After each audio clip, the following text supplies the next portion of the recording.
This is Rob Tebbutt for Boxing Social. Delighted to be joined here today by the now retired Anthony Ogogo. First and foremost, Anthony, how are you?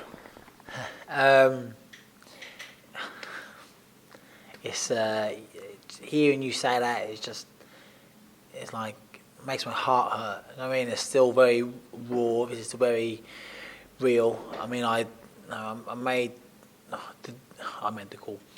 The decision was made for me by the situation about 2 weeks ago. I called a meeting in this very room with my team about 10 days ago. I told them, and since then it's been horrible. I've told my mum, my family, my sisters, my wife, a couple of real close friends, and that's it. And the more I say it, I've been hoping the easier it was going to get, and it hasn't. It's still really hurtful, to be honest with you. And hearing me being referred to as a retired boxer is, it's like a kick in the nuts. But it's life, right? You got to kind of crack on and go on. And all we can do as human beings is do the very best with the cards that we're dealt. And I've done that time and time again. I've done my absolute best. And my best isn't good enough for this situation. I cannot return to the ring safely. I won't even get a license. My eyes are too damaged after the 7 operations in 2 years. And I've been forced to call an end to my boxing career, which is devastating. But that is life, and I've got to get on with life. Now, it wasn't a ploy of mine to introduce you as the now retired, but it's interesting that you would latch onto that almost immediately. Quite interesting shift in dynamic. We'll talk about your kind of career as a whole. Obviously, very interesting your story as an amateur before you turn pro. But let's start at the end, as it were, and we'll work our way backwards/forwards. When did you know that it was time? 2.5 weeks ago, 3 weeks ago. I mean, as I said, 7 operations in 2.5 years. I've given them my all to get back in the ring. My last surgery was in Boston. The surgery that I thought would be the last surgery was in Boston in November. I gave it 14 weeks of recovery that the doctor prescribed me. Got back in the ring a few weeks ago sparring, and round 1 we just did left hands, jabs and hooks, and then round 2 the same. Round 3 we brought right hands in, so I knew the guy's right hand was coming. I knew it was coming. That was the rules of the spar. The right hand's going to come, and it still hit me, and I didn't see it coming, and I knew then. And it's the shots you don't see in boxing. They're the ones that cause the damage, and I'll hit the shot I didn't see coming, and even then, I thought, I've been to some real low places the last couple of years, and every single low I've been through, I thought it's going to be worth it at the end. It's going to be worth it, and I just could not. I did not see me retiring from boxing without having my moment when I'm there with the belt above my head. My moment. In 18 years in boxing, I've done a lot of stuff. I've never had a moment, right? So my career just could not end. It couldn't be over, right? So I was telling myself, maybe I had an injection in my eye 2 years ago, which went drastically wrong, and the injection kind of damaged the nerve and the muscles, and my left eyelid has been heavy for the last 2 years. And I was thinking, maybe the eyelid is preventing the left eye from moving. So maybe properly, and that's why I'm getting double vision still, and that's why I'm not seeing certain shots coming from that direction. Maybe it's the eyelid. So I arranged an eyelid operation where I got the eyelid lifted up about 3 weeks ago, 2.5 weeks ago, and I lifted it up and I gave that a bit of time to heal. Went back in the gym, tried it again, and I was still getting hit with shots I didn't see coming. And it's not the eyelid, it's just the eye after all the damage I sustained in that fight against Cunningham and the operation since, and the misdiagnosis and all this stuff I've been through, and the hard thing for me, mate, I'm not allowed legally to talk about everything that's happened, and that's frustrating because I want to get it off my chest. I want to use that as part of my healing process, my grieving process of losing my dream career. I'm not allowed. I cannot say everything that's happened, which is rubbish because I'm a very open and honest young man, and I've always have been for my entire career.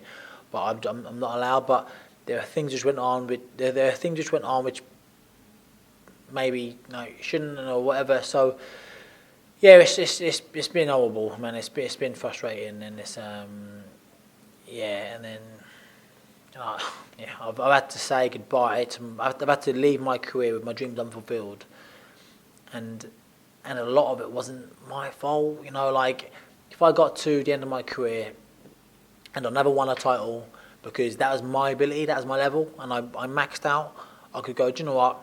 I just wasn't good enough. But the upsetting thing is, like, I know I had more than enough talent and ability too. I had more than enough, like that intestinal fortitude where you, like that desire, that determination, that overcoming the odds. I've done it time and time and time again in my amateur fights. I've done it time and time and time again on the operating tables, on the physio bed, and I've got nerve damage, and I've had my Achilles, operations on my Achilles which were wrong, and the wounds were weeping with infected tissue. Like, I've shown all those, I've displayed all that courage and drive and determination on the physio bed and the operating table. I never got the chance to do it in the ring on fight night. And the upsetting thing is, like, that's the stuff, like, that's what the crowd love. That's how you endear yourself to the British boxing public, because they love guts. They love Frank Bruno getting knocked down, getting up, and boom, boom, boom. And eventually he got his world title. And all those guys, like, they have setbacks, and whether it's win or lose or draw, like, they have setbacks in the ring. Like Arturo Gatti, one of my favourite fighters, people love him because he was a tough son of a bitch, and he got up and he fought, and that's me.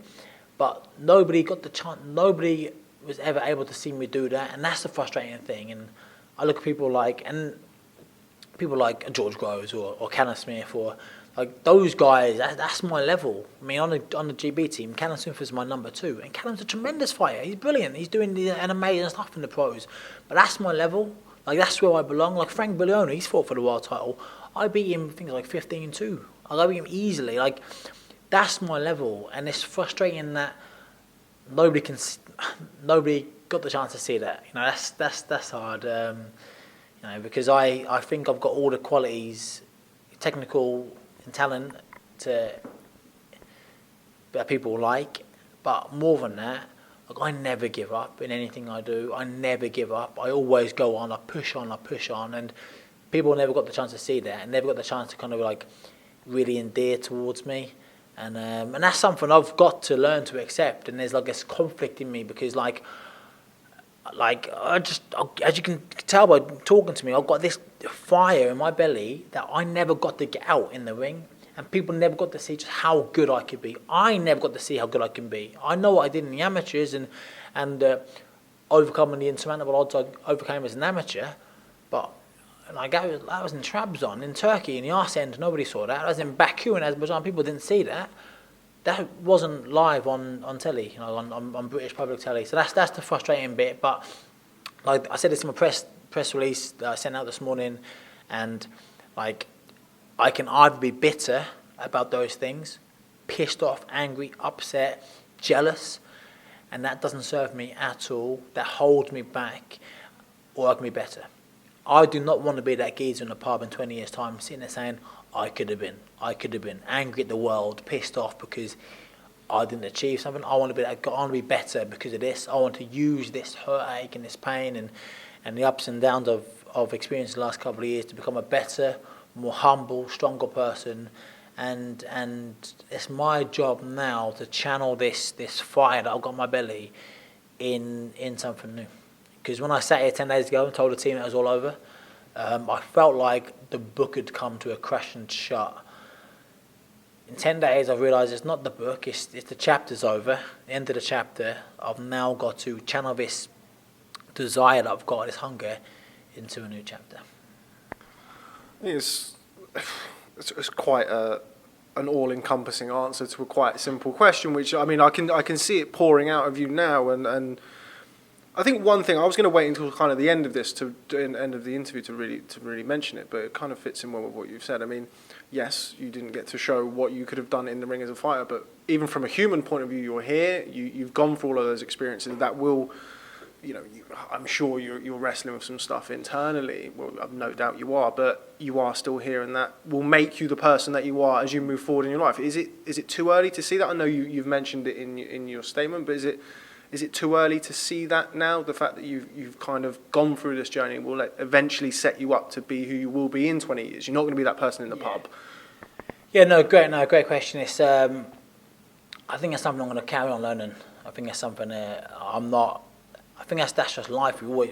Every day we grow as hopefully better people, and I'm going to continue this experience and try to grow from it as well as I possibly can. And like I know, my whole career, in particular the last 2.5 years, I know I've got traits and qualities that often people don't have. Like my determination is unrivaled. Like I push through anything. I never give up, and like most people would have quit. I've spent this isn't about the money for me because I come from humble beginnings. I come from nothing, like very, very humble beginnings. I never boxed because of money. It's just a parallel to show you what I've done in the last 2.5 years. I've spent 100 grand on operations on my eyes in America, my own money. I haven't made that in boxing. I've remortgaged my house. I've sold my car to pay for surgeries because I thought I was going to get back in the ring. And that's something I had to do. Like, imagine my wife, and I said to her, babe, I've got to remortgage the house to pay for an operation that may or may not work. But she believes in me, and she's enabled me to do it because she knows how much I want it.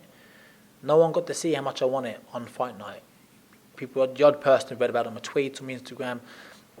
The rest, like I've got friends who stack shelves and they've earned more money from me throughout my career in the boxing ring. I've had to do TV jobs which I didn't really want to do just to pay the mortgage, So, and I'm certainly not playing the violin at all. I'm just explaining like the lengths I've gone through to keep my dream alive. Spending 30 odd grand on one of the 4 surgeries I've spent in America. Plus that's just the surgery. That's not flying over there. That's not the hotels and stuff. And being on your own for a long time with bad eyes. I've done that knowing that it may not work, and it didn't work. But I tried everything. I did everything. Nobody in British boxing wants this as much as me. Like nobody. I'd put my desire amongst anybody's. Now it sounds silly because you've seen warriors in the ring overcome like punches, get knocked down 10 times, get up and they win.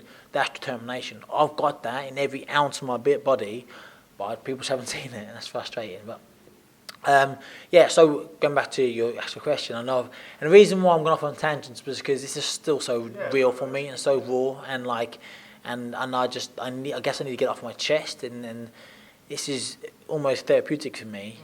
But also I'm talking, and I could feel myself kind of getting wound up because I just want to give one more go. And I was hoping in the last 15 days, and I sat here and told the guys, and we said this day we'll announce it this date. In 15 days, I was thinking, maybe something else might come. I'm on the internet every single day looking at new operations and new procedures. Maybe something might happen. Maybe I might walk into the door in my arm. I could get put right. Like I've never given up hope. I've never given in anything. And it's just But ultimately, I'm not making this call. This call has been made for me. It's the punches in boxing that you don't see. They cause damage, and I just cannot box. Okay, first things first. You can play the violin if you want to. You've earned it. But moving on from that, I mean, having that kind of torment, that inner kind of struggle over the last longer than that, the last 3 years. Can you see how your life will be improved not having that? I appreciate it's still very raw and it is pouring out of you, but not having to contend with that. Now as you say, you've closed the chapter, not the book. Can you see how that will make your life easier, or is it a little bit too close to the knuckle to really think that way? Yeah, no, it's still really hurtful. It still hurts me talking about it. But no, I do because I've been like sometimes I've been shackled in chains. Like my dream, like getting back in the boxing ring has been my shackles. I'm trying so hard, but I just can't do it. It's like what I'm reaching for is out of my reach, and it doesn't matter how close I work and how close I get, I just cannot grab it. All the while whilst I've been shackled back. Now, this announcement today, it's been a very hard day. It's going to get harder still. just talking about it. The shackles are off now. Now for 2.5 years, I've been trapped. I've been trapped for 2.5 years trying to get something that I just cannot get. Now the shackles are off. I can just move on to my next chapter. What that is, I do not know. But going back to what I said earlier, this hunger that I've got in my tummy, this fire, like, and all the skills I've acquired over the last 2.5 years, but prior to that as well, all the other injuries I've had, I can now channel that, plus this fire I've got, into something new. And I want to be great at something. I want to be great for the cards that are dealt with me. I can't do that in boxing, but I want to like just amalgamate all the stuff I've got and just channel it into something else and be great at that. So that's the conflict in me. I've got to just get on with it and try to be as positive as possible in these next couple of days, weeks, and and just become the best version I can possibly be. You've mentioned your family in this. I can't imagine, first and foremost, how difficult this has been for you, but certainly not for your family as well. What was it like when you broke the news to them that it had come to an end? Do you know, this goes to my whole family, my wife in particular. Like, she's seen it all. She literally, I put in my press statement, she took me to the toilet. When my Achilles I had 4 operations on my Achilles, both at the same time. I could not walk. She took me to the toilet, and I think we were like 24, 25 back then. Like, maybe you do that when you're 85, not 25. She was just like, I didn't sign up to this. And then, and one story, one of the most frightening periods in this whole eye journey. About a week or so after the fight, my eyes were so bad. My vision was horrendous. My eyes pointed in different directions. My left one was intorted, so like my left eye was like that. So if I was looking at you, like one of you would be here, then the other one would be up here and twisted. So and in each eye isn't lying to me. Each eye is giving me what they're seeing. But for me to know the camera's there or you're here, both eyes have got to work together for 3D, for depth perception. In the fight, like, I got bad double vision. My right eye was telling me the guy was down here. My left eye was telling me like he was up here, but he was twisted. So I was literally getting punched by somebody who's essentially lying down on the slant. And that's the weirdest, most awful experience, like physical experience in my life. And I was getting hit with a shot I did not see coming. Like, I didn't know I was getting hit until he hit me. 2 points. I'm going off on a tangent again, but 2 points in that fight I remember is point 1. Again, my vision was fucked. I couldn't see where he was, but I could hear him breathing. I could hear him. I could almost feel him on me, right? So I thought he must be close. So I'm going to throw a right hook now. I'm going to knock him out cold. And I've wound this right hook up, and I've missed by a country mile, almost did a pirouette, because my eyes, I thought he was there, but he was way further behind. And then the second point, similar thing. He was close, I was getting hit with a shot I didn't see coming. My left hand was so tight. And I kept getting whacked on the arm, occasionally on the head and on the chin, but my left arm was taking a lot of the stick. I didn't know they were coming, they were just there, that was there, right? I don't know what round it was, but my left arm was so heavy with lactic acid, I had to kind of shake it out. So to do so, I backed away. I created what I thought about 6 foot distance away. I backed away, I shook my hands down, it's gone whack, cracked me with a straight left hand right down the pipe. And I was like, I was sure he was 6 foot away. He was right in front of me, so my depth was totally out. So that was horrible. That was quite frightening. Getting hit with shot, and I love fighting. Like I love boxing. That's what I do. And it was a scary experience. And I was very lucky to leave that ring with just a shattered eye socket because, as I said, it's the shots you don't see coming in boxing they cause damage. But going on to what I was going to say. So a week or so after the fight, my wife and I went into town, and she went to go and get Chinese. And so I went to go and get Chinese. She went to the cash box and get some money out, right? So I'd gone across the road, looked up the road, and there's a car, like, must have been 50 metres away. It was ages away. I had plenty of time to walk across the road, right? At least get halfway.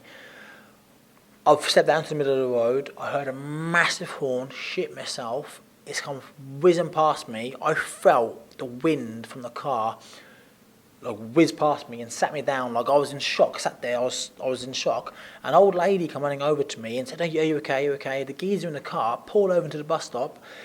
He's having a huge go at me, shouting. I'm sitting there like panicking. My wife's over there, thinking what's going on. Thinking I've been hit by a car. And what happened? The geezer was shouting at me because what it looked like I'd walk out to the middle of the road to get run over to kill myself by this car.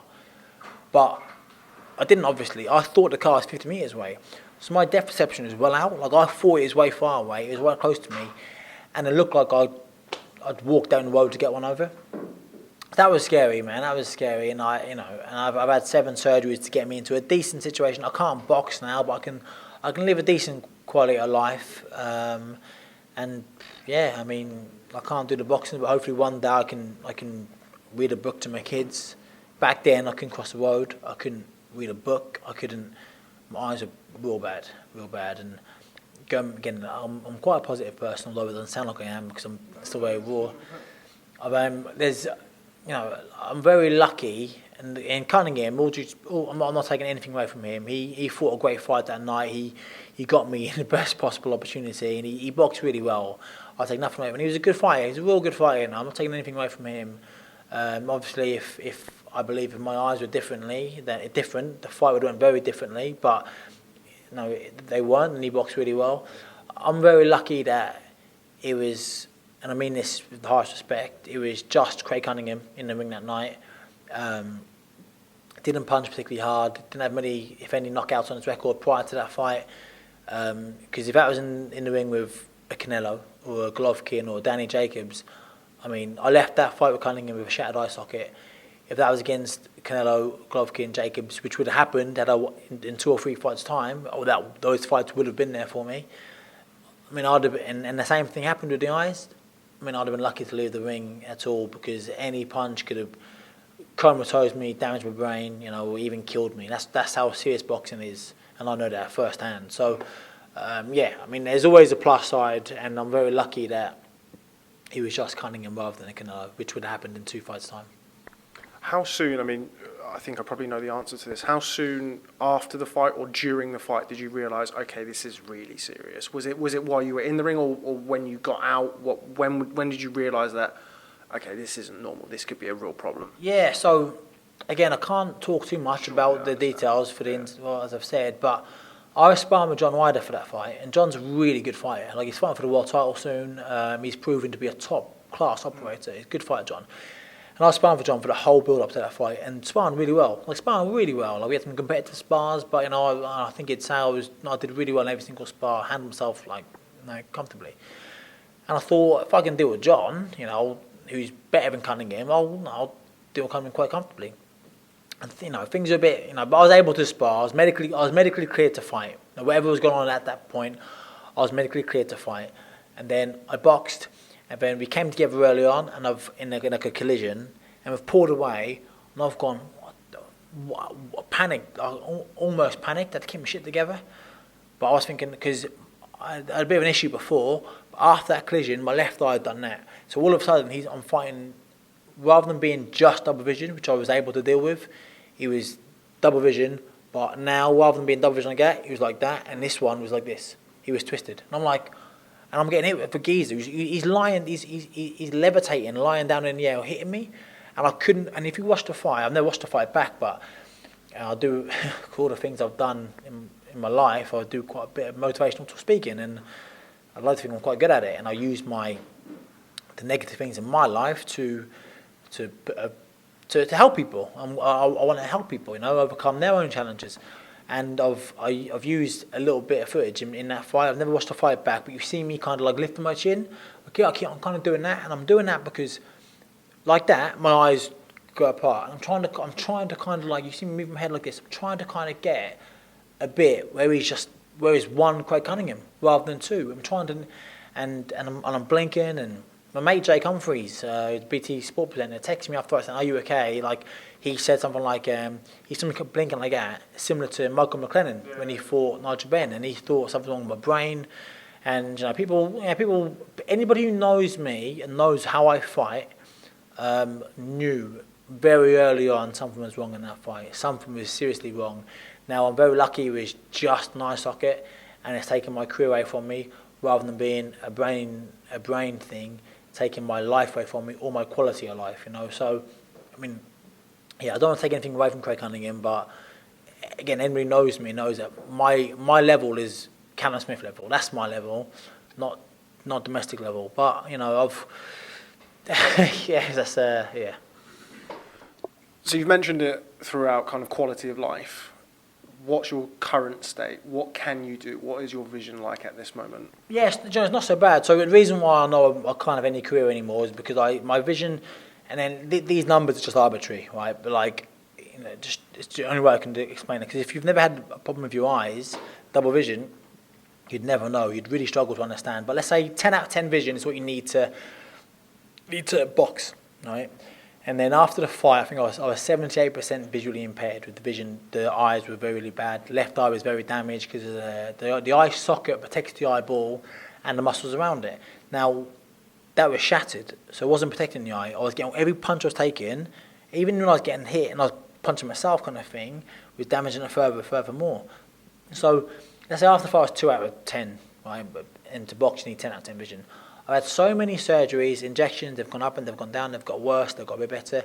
After my last surgery in November, when they operated on both my eyes, as the last roll of the dice, they were, after the recovery, let's say they were about an 8 out of 10. And I tried to give it a go. And I've had to be very coy in my media because I always thought I was going to box again.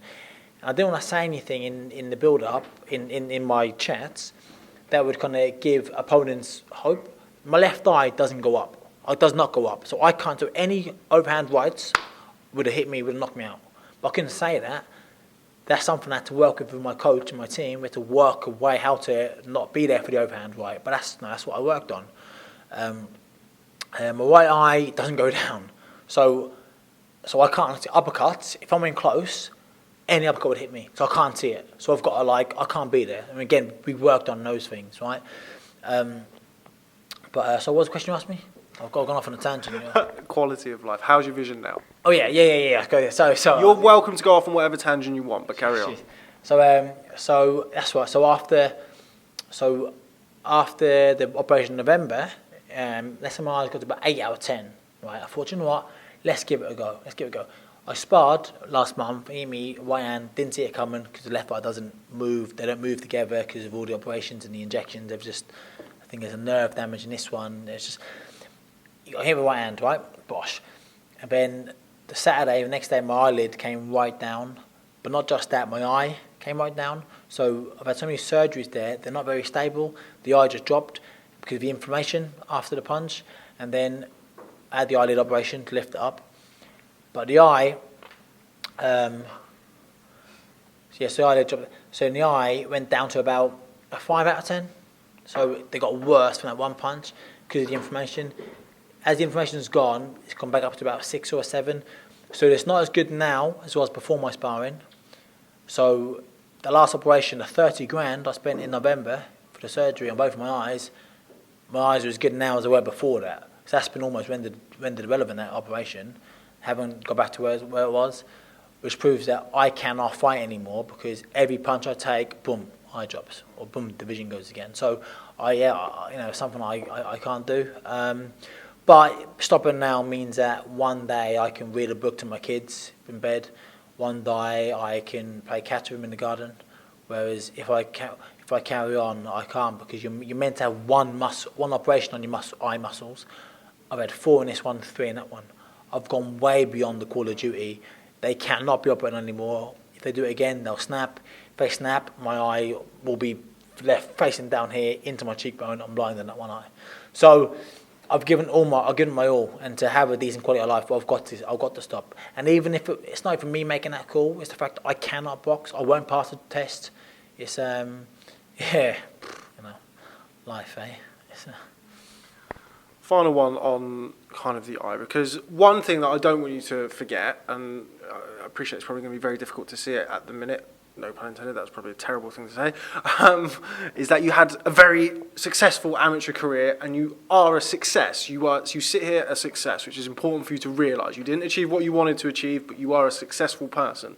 But before we get onto that, November was one of the most heartbreaking. I work in social media, so I see a lot of tweets, I see a lot of Instagram posts. That was difficult to watch as a person. Try to explain to me what was going through your mind in November when you posted those tweets, because that was heartbreaking. That was terrible to watch. Yeah, that was hard. I was on my own in America for a week. I spent 30 grand on the surgery. And that was rubbish, right? That was horrible. That was hard. Basically, they operated on both my eyes, and they woke me up after surgery. They operated on my eyes whilst I'm awake, so I can feel what's going on.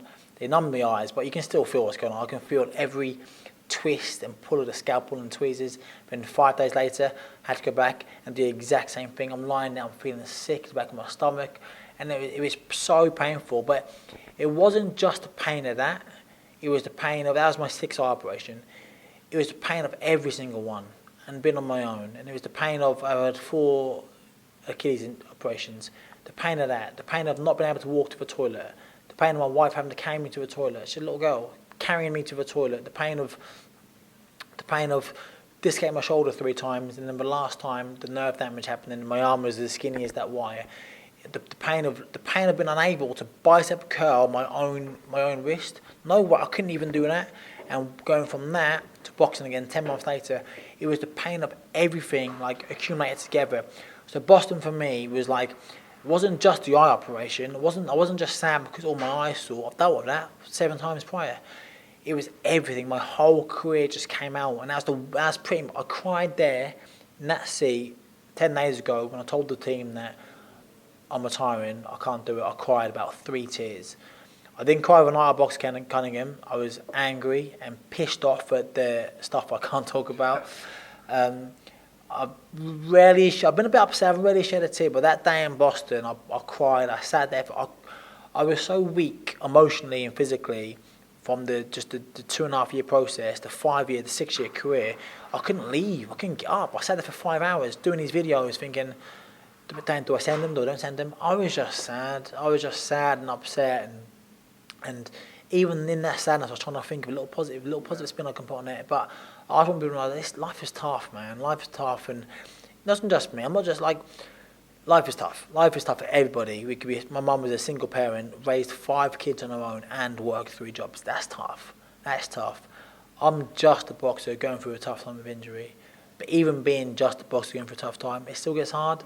And I did a video just to say, you know what, us boxers, I've always tried to represent boxing as good as possible and be a good leader in life and talk well and prove that we're not all thick and thuggish and stereotypes. And like, and athletes as well. Athletes struggle. It can be alone. When you're wired the way I'm wired, and you want to be the best everything you do, and you can't for reasons which aren't fair and aren't your fault, it's hard. I was only going to share a bit of vulnerability, and I've always done it because I always swung at the box again, and I almost wanted, not consciously I did this, but I wanted people to see my journey and see what I'm going through. To go, do you know, when he fights, I'm going to buy a pay-per-view. I'm going to support him. I'm going to buy a ticket and support him. You know, because he seems like what I am, a normal, hard-working, working-class dude, and I wanted to do this, obviously for me and my family and friends, but I also wanted to do this because I wanted to be the people's champion, almost like the guy from humble beginnings, overcome all these obstacles to get to the top. And unfortunately, I'm not going to do that now. Not in a boxing ring anyway. But I said at the very beginning, all we can do is what we can do. The cards that we're dealt, and I've played each hand as well as I possibly can do. Okay, well, just finally, because I appreciate you're a man in demand today, and rightly so. One thing that became quickly apparent after your statement this morning is just how much support you've had from other fighters, fans of the sport. I know you're very close with George Groves, who also recently retired under very different circumstances. How much does it mean to you to have this kind of outpouring of support? So many people who are behind you, and so many people who are, I think, sympathetic is one word, but I think people want to support you in this next chapter of your life. How nice has that been to have that? It's been great, you know, it really has, because as I said, I was in Boston on my own, and that's my 6th operation. I've had 5 prior to that. Obviously, that's how numbers work. Every single time I've done it on my own. I think I've done the odd picture afterwards, I'm coming back, kind of thing on Instagram. But I've been through the emotional journey of the prior to, during and after journey on my own. And I thought Boston was always going to be the last operation, the last proper one. I want to share this with the guys. I want to share this with people. I want to show people that I'm not on my arse playing PlayStation. I'm trying everything in my power to get back in the boxing ring. That's what I'm doing. So I broadcast it to the team, to everybody, And I was in Boston on my own, and I got so many nice messages from people, and it blew me away. I got messages from people who are battling cancer saying that watching me go through my struggles and overcome them and still want to box, that's giving them a renewed lease of life and giving them renewed energy to fight their disease. And people with depression, the same thing. Illness, the same thing. That blew me away. I'm thinking, I've got the platform to help other people just by being me. Just by doing me, I can help other people be inspired by my journey. But yeah, it means so much for people to actually like support me because I said I wanted to be the people's champion. I was doing it for the people, and I'm the most normal, hard-working person you'd meet, working class. So it means an awful lot for people to kind of to get behind me. It's a shame that we can't finish the journey with me lifting the title above my head. That's a massive shame, but that's something I've got to learn to accept, and I am doing so. And these interviews today is helping me do so. And I want to learn. I want to use the skills that I've learned the last couple of years to go and become the best version I can possibly be and help as many people overcome their own challenges in their own life. And I'm not going to become world champion in boxing now, but I want to become world champion at something. Now, that might be, I don't know what yet, that might be just becoming a great husband to my wife and a great dad to my kids. I don't know, but I want to use the skills I've learned to propel me into the next chapter of my book. And if I can win a world title, a proper one, a real one, then that'll be a bonus. And I've given it my all. And if you like me or not, if you supported me or if you booed me, then at least one thing you have to do is say that he's a tough fucker and he gave it his all. Well, not to sound patronising or condescending, but just because you don't have a belt doesn't mean you're not a champion. Congratulations on your career. You can't see it right now, but you did achieve an awful lot, and I'm sure it will help shape you. You're already charismatic, you speak very well, you look $1 million, you're going to be fine. Take this terrible last couple of years and just allow it to make you become an even better person. Congratulations on really the maturity that you've shown in this whole thing, and I'm sure you'll go on to have a very, very successful next chapter of your book. Anthony Ogogo, thanks very much for speaking to Boxing Social. Best of luck in the future. Cheers, mate.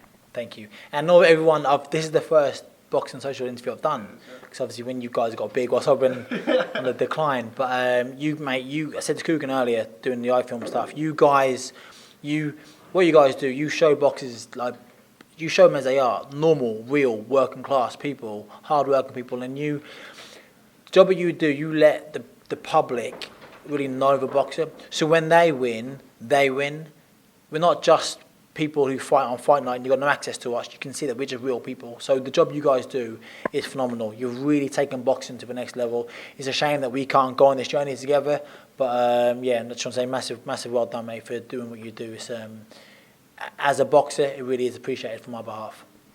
It's very kind, but today's all about you. Anthony Ogogo, thanks very much for speaking to Boxing Social. We'll do this again soon. Thank you. Take care, mate. Cheers, mate. Brilliant.